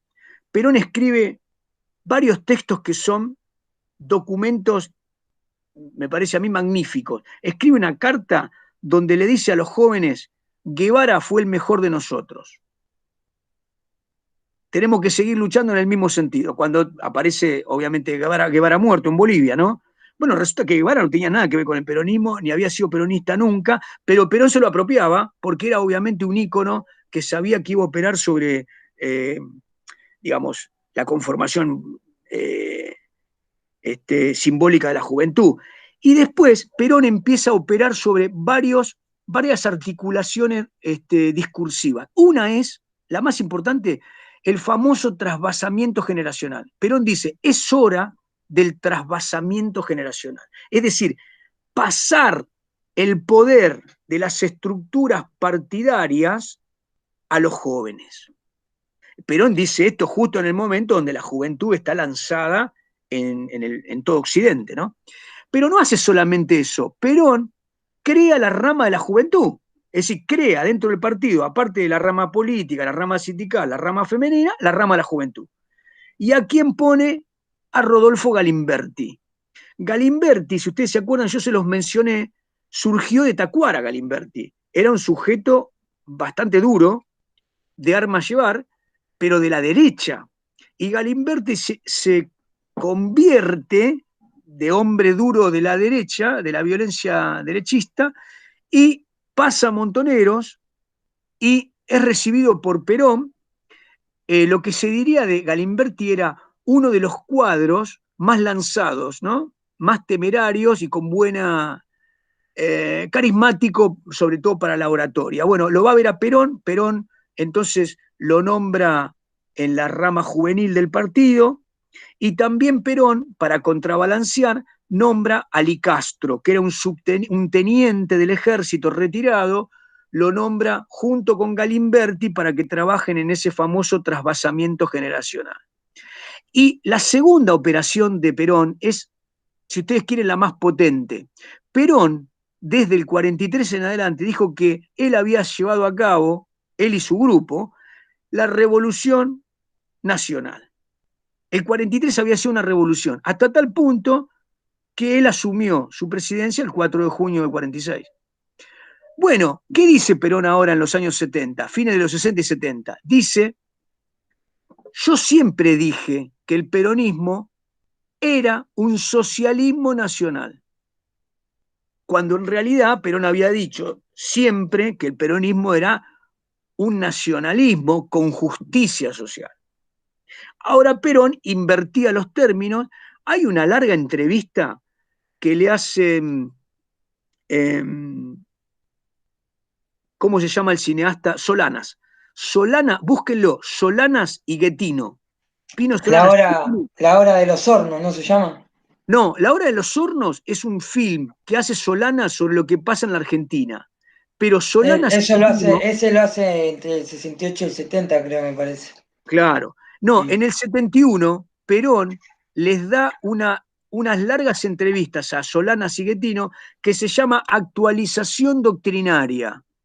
Dura como 4 horas. Y ahí Perón, en varios días, va haciendo todo va haciendo una exposición de qué había dicho el peronismo respecto de la geopolítica mundial, y entonces avanza sobre los hechos de los 70, posicionándose él como articulador de estos movimientos de la juventud, pero no desde el punto de vista de lo que había sido el peronismo clásico, sino que Perón claramente muta y va a esto del socialismo nacional, del trasvasamiento generacional, de la estrategia y la táctica. Y escuchen, este es el eufemismo. La verdad que desde el punto de vista eufemístico adoro a Perón. ¿Qué dice Perón? No dice grupos armados, dice formaciones especiales. En vez de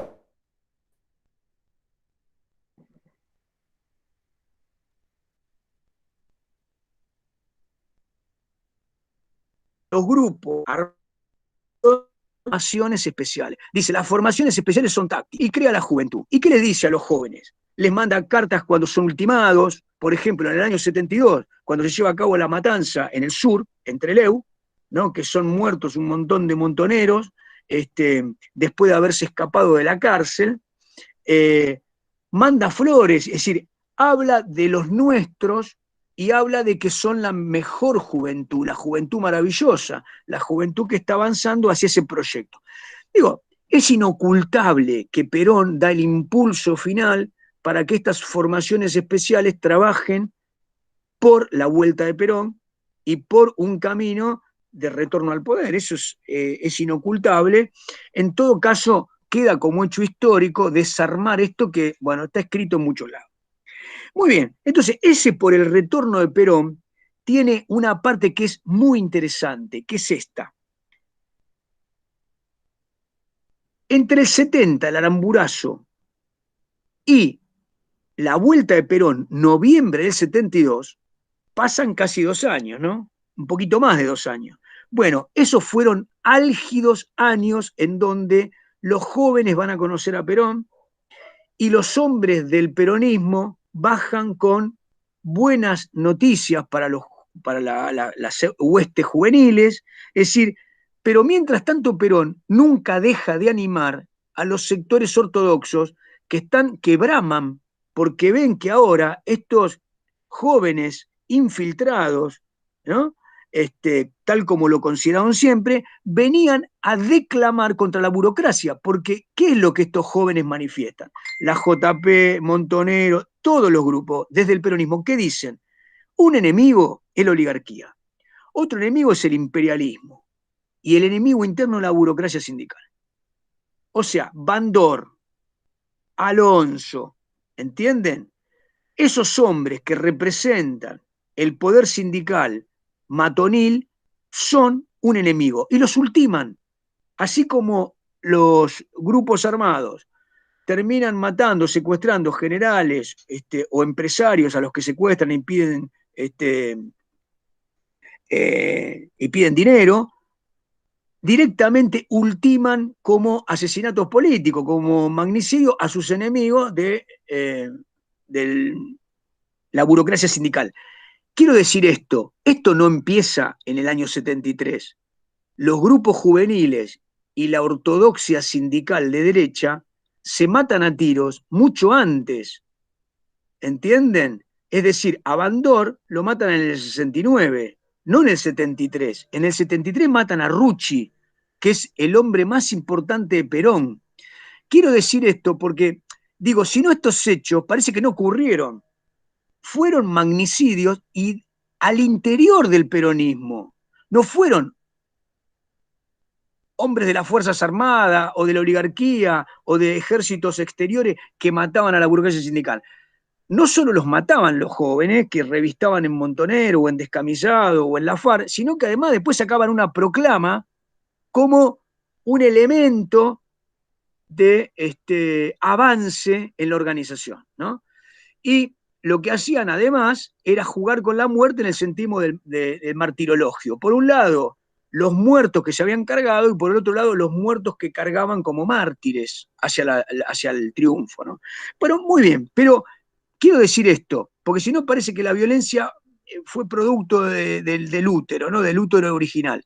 Perón operó esta violencia, operó dentro de esta violencia, porque si no, parece que Perón hubiese sido una deidad ahistórica. Perón operó dentro de esta violencia como líder indiscutible del sector de la derecha y líder del sector de la izquierda, ¿no? Ahí hay una cuestión que hace que el peronismo sea el eje del relato fundamental de estos años dramáticos, ¿no? Muy bien, en ese periodo, Perón está disputando, escuchen bien, el retorno al poder. El enemigo de Perón, el enemigo en términos electorales, es Lanusse, quien claramente había estado preso porque había hecho un push en el año 51 y Perón lo había puesto en cana. Bien, es profundamente antiperonista Lanusse, ahí están los dos, Perón y Lanusse, enfrentándose para ver cómo dirimen el fracaso de esa dictadura revolución argentina. Ambos, Lanusse y Perón, saben que después de la derrota que implicó el asesinato de Aramburu y la aceptación por parte del pueblo peronista de que ese era un hecho magnífico, no dejemos de pensar que la sociedad había dado también un aval a esta violencia contra la dictadura y contra estos hombres, sobre todo el pueblo peronista. Después de esto viene el segundo Cordobazo en el 71, ¿no? Tuvo el Cordobazo y después tuvo el Viborazo. Otra vez, los gremios, los estudiantes en Córdoba, y aparecen las puebladas, en Roca, en Chaco, en Mendoza. Las famosas puebladas son movimientos donde el pueblo, los barrios, los jóvenes, los sindicatos esgrimen un hartazgo contra la dictadura. Lanusse lee esto y si con el Aramburazo cae Onganía, con el Viborazo cae Livingston. A Lanusse no le quedan ya, no le quedan herramientas para seguir estirando este proceso en el cual se ve claramente acechado. Por lo tanto, el debate que hay entre Perón y Lanusse es el siguiente. Lanusse propone el GAN, Gran Acuerdo Nacional. ¿Qué significaba para Lanusse esto? Que Perón se aviniera a firmar un documento entre todos los partidos para abrir la democracia. ¿Pero qué tenía que decir ese documento? Punto 1. Terminar con la subversión que era para todos el problema. La palabra subversión no es una palabra de Videla, está en todos los documentos políticos, por lo menos desde el año 71. Es decir, la acción armada de esas organizaciones que vivaban por Perón, o que vivaban por Cuba, o que vivaban por instalar una nueva Moscú, eran avisoradas por el establishment, pero también por los partidos políticos. Es decir, Balbín, que conducía el radicalismo, Matera y otros que conducían la rama política del peronismo, la democracia cristiana, todos entendían que el camino de las armas era un extremo. Estoy hablando de la estructura partidaria, es decir, los sectores convencidos de que había que hacer elecciones. Porque también es cierto que el país no era solamente los que tomaban las armas, estos eran algunos grupos que hacían mucho ruido, porque dejaban muertos y obviamente el dramatismo que eso generaba. Estoy hablando de los sectores políticos que querían recuperar el sistema político con elecciones. Bueno, entonces la NUCE les habla a todos y les dice, tenemos que firmar el GAN, Gran Acuerdo Nacional, que tiene que tener como punto uno que todos nos comprometemos a terminar con la subversión armada. Es decir, desarmar a los jóvenes. ¿Qué quería decir eso? No darles argumentos para continuar en ese camino de la revolución. Hablando entre nosotros, la NUCE, ¿a quién le hablaba? Le hablaba a Perón. Perón, ¿cómo le contesta a la NUCE? Armando, en el 72, un grupo que se llamó Fresilina, Frente Cívico de Liberación Nacional. ¿Con quién se junta Perón? Con todos los partidos, inclusive con el radicalismo, y firman un documento para recuperar la democracia. Bien, Perón, en ese Fresilina, se presenta como un hombre de paz. Perón, con los partidos políticos, no es el que asusa a los jóvenes. Perón tiene el proyecto de que va a desarmar a los jóvenes cuando le resulte conveniente a él y a su poder. Es decir, va a desarmar a los jóvenes cuando tome el poder. Y él cree, estoy hablando por Perón, ¿no? Estoy haciendo intérprete de los textos que dicen, Perón cree, o es su presupuesto político, que él va a poder pacificar a esos grupos llamándolos al arbitraje en un camino de paz, de cambio en paz. Muy bien, esto no ocurre. La cuestión es que la operación entre Lanusse y Perón, lo voy a sintetizar así, Lanusse y Perón, ambos sabían políticamente que el camino de las armas tenía que terminar. Lanusse lo quería terminar comprometiéndolo a Perón, que era el principal articulador de esa violencia, por lo menos la peronista, y Perón entendía que le iba a terminar cuando le conviniese a él. La cuestión es que en términos electorales Lanusse lo impugna a Perón, es decir, establece una ley electoral con balotage, pero le pide a todos los candidatos que tienen que estar 6 meses antes de las elecciones. Perón no vuelve al país, está acá en noviembre del 72 y no vuelve, con lo cual las elecciones necesitan tener otro candidato. Perón, después de una álgida reunión con los gremios que le piden que el candidato sea Antonio Cafiero, que era obviamente un hombre de los gremios, ¿no? De los gremios ortodoxos, Perón elige a Cámpora. ¿Por qué elige a Cámpora? Bueno, la mayoría de los autores dicen que Perón entendía que Cámpora, el hombre más leal, había sido su primer presidente de la Cámara de Diputados. Bueno, Cámpora trajo muchísima desazón en el cuerpo peronista sindical ortodoxo y muchísima desazón en todo el cuerpo político del peronismo. ¿Quién lleva la campaña de Cámpora? La juventud peronista y los montoneros. Es decir, el cuerpo juvenil del peronismo hace campaña por Cámpora. En ese proceso que se desarrolla entre el año 72 y 73, en pocos meses la juventud se emparenta con Cámpora, el tío, y el tío de alguna manera se emparenta con ese marxismo peronista, haciendo discursos en donde habla de expropiación, de reforma agraria, ¿sí? Y donde los jóvenes hablan de milicias populares. Cuando Perón escucha que Galimberti dice en el Estadio de Atlanta que iba a formar milicias populares, lo llama a Madrid y le saca el cargo. O sea, el Perón, que ya está trabajando por su vuelta al poder, corta la joda. ¿Entienden?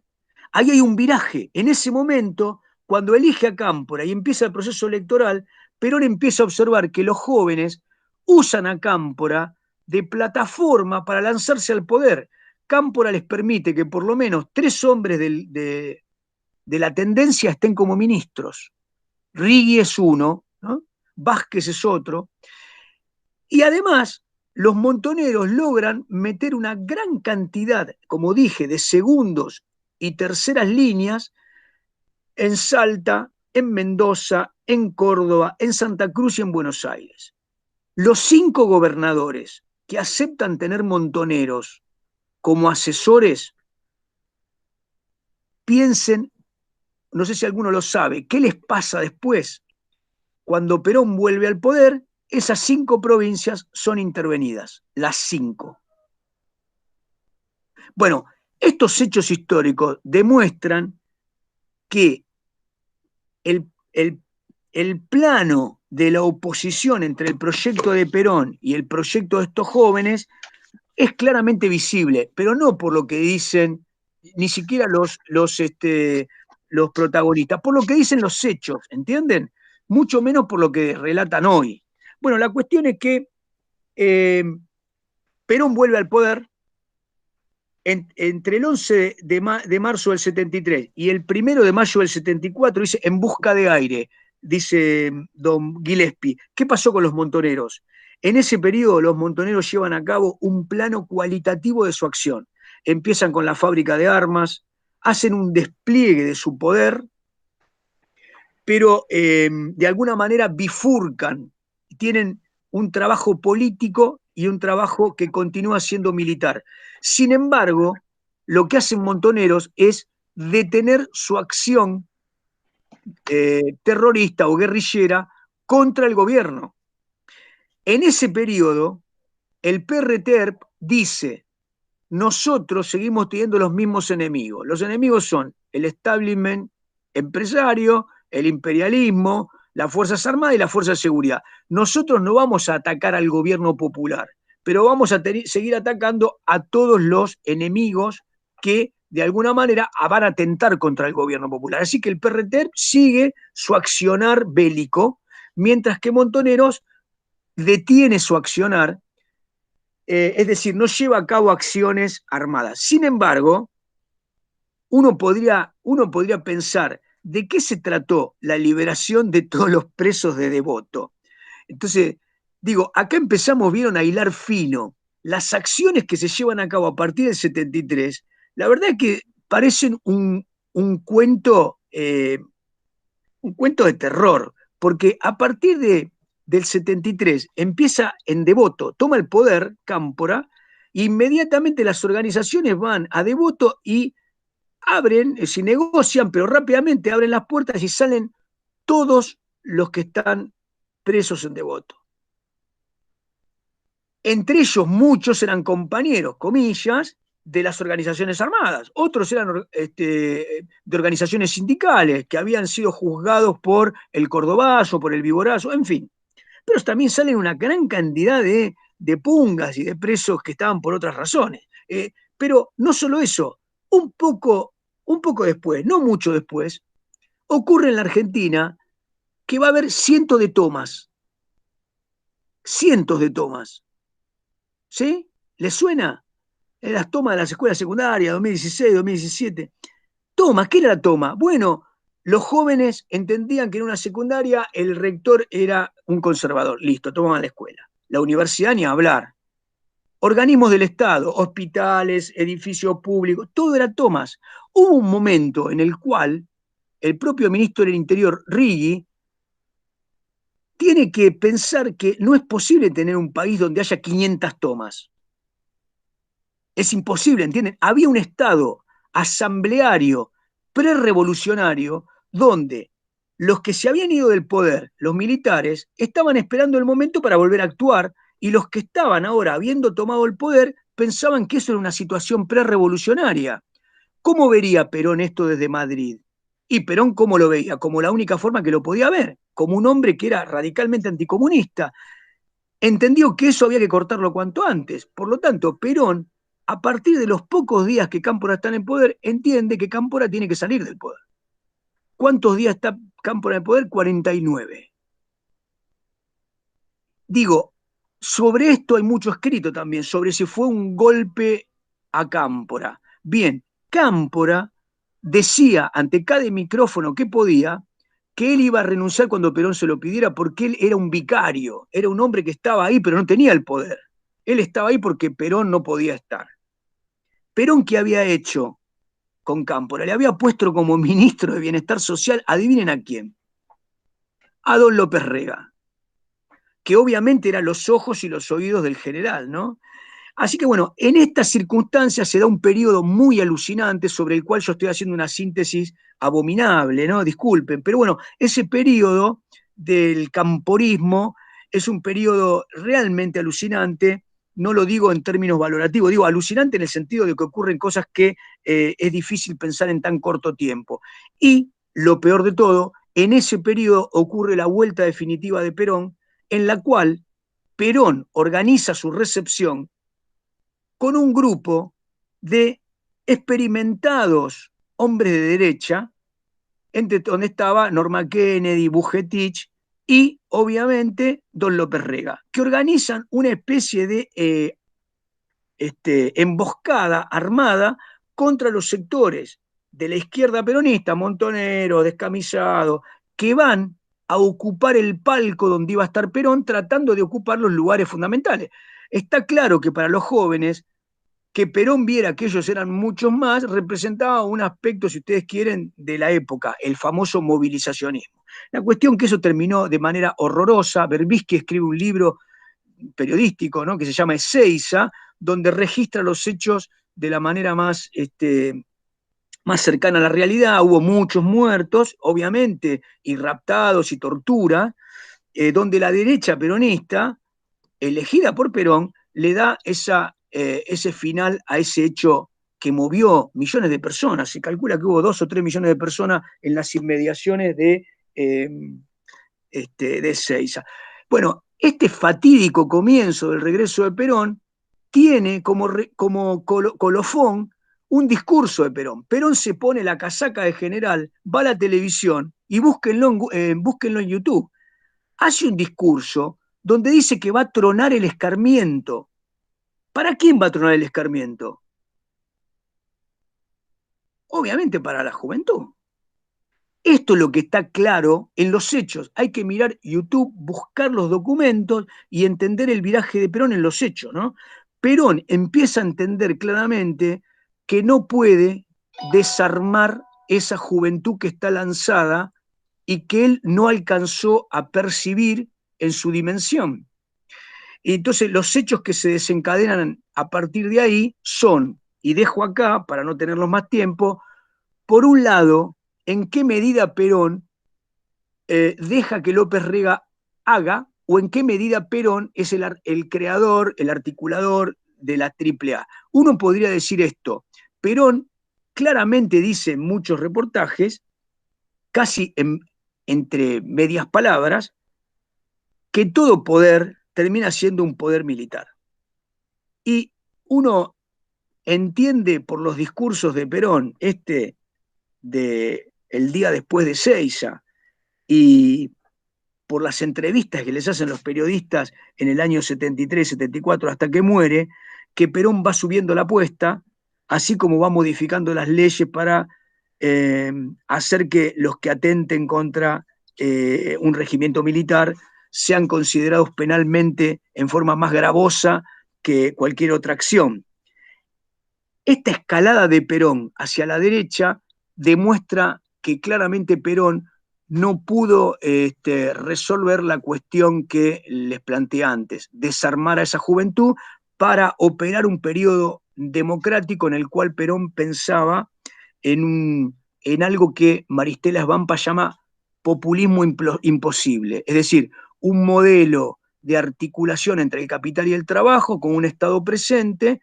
Nada más que esto ocurrió en el marco de una gran crisis económica, con la crisis del petróleo y con una escalada inflacionaria producto de las expectativas que generaba la llegada de Perón. Bueno, vamos a dejarlo así. ¿Qué termina diciendo Gillespie?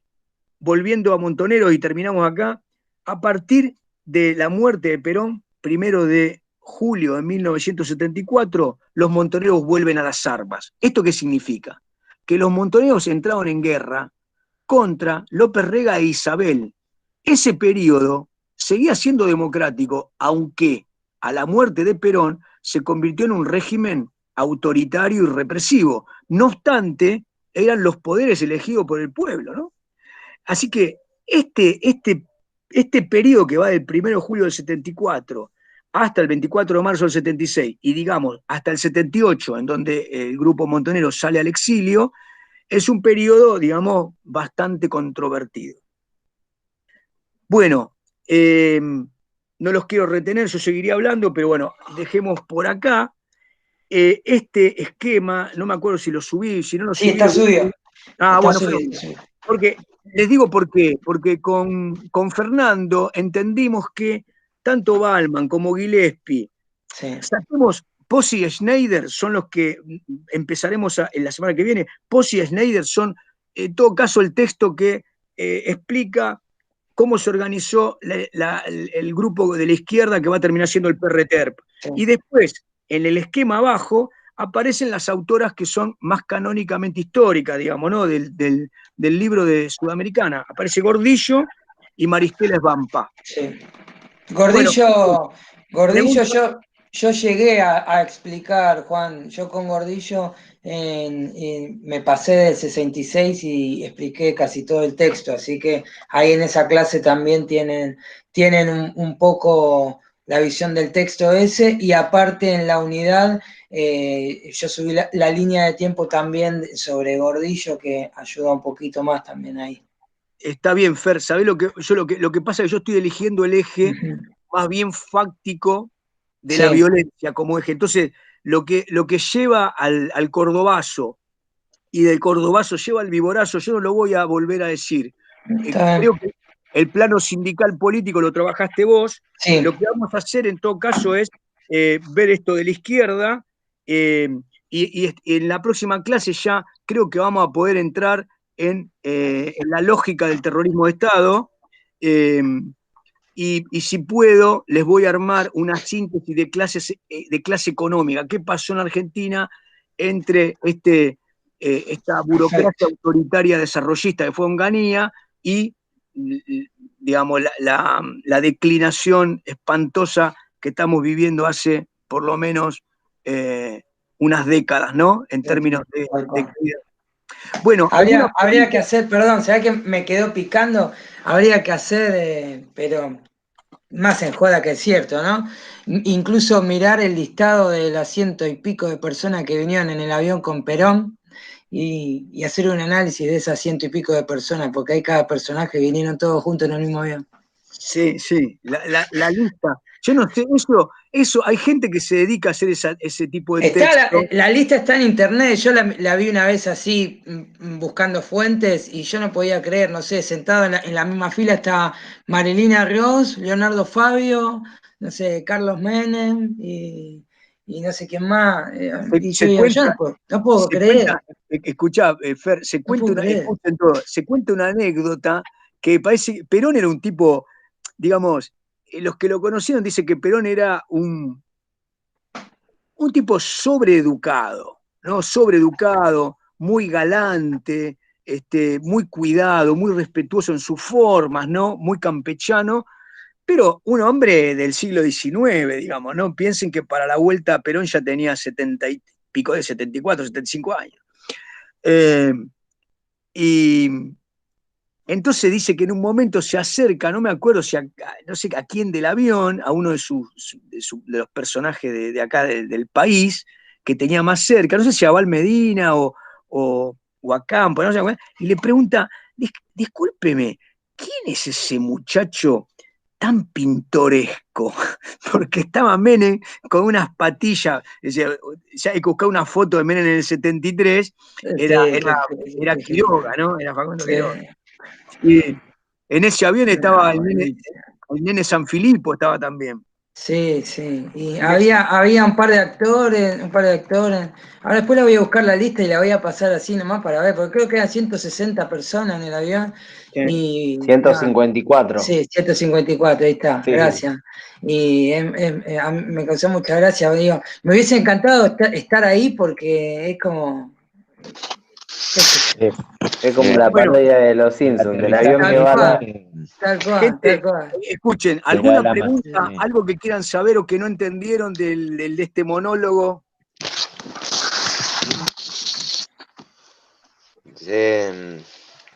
Sobre la cuestión de Carlos Mujica, ¿no? Que no sé en qué texto particularmente lo vamos a trabajar, pero es un intérprete o un protagonista importante dentro de la cuestión, por lo menos desde mi visión. Lo que pasa esto en esta incógnita que existe, o quizás no, pero esto de si fueron los Montoneros o si fue la AAA, que bueno, desde la postura que estamos tomando hay que guardar distancia y no decir directamente que fueron las fuerzas de la AAA, pero No, escúchame, Axel, los textos que yo tengo, hay un texto que no me acuerdo el nombre de la autora, se llama El Inocente, lo pone a Mujica realmente en un cuadro de personaje de la época, digamos, ¿no? Un integrante de una familia de Recoleta, un hombre que tenía absolutamente todo logrado. En el trabajo villero, el trabajo por los pobres, lo presenta como un ícono de la época. Y todos los textos que por lo menos que yo manejé, no tienen mucha duda con respecto a que fue la AAA que mató sí, a Mujica. Y la mayoría de los textos lo que plantea es que es una devolución que le hace la AAA a Montoneros, porque obviamente Mujica es considerado un hombre de Montoneros, cercano a Montoneros, emocionalmente, de la sí, misma manera que Rucci, que murió el mismo día que Perón es elegido, ¿no? En septiembre del 73, de la misma manera que Rucci era un hombre fundamental. Perón lo consideraba un hijo a Rucci. Entonces, ahí hablan de una devolución por parte de la AAA por la muerte de Rucci. claro. Bueno, gente, dejamos acá. Dale, Perfecto, profe. Saludos. Les Buen mando un fin de abrazo. Buen fin gracias. de semana. nos Gracias, vemos, hasta Anden bien. luego. profes. Buen Suerte. fin de para todos. Chau, chau. Gracias, igualmente.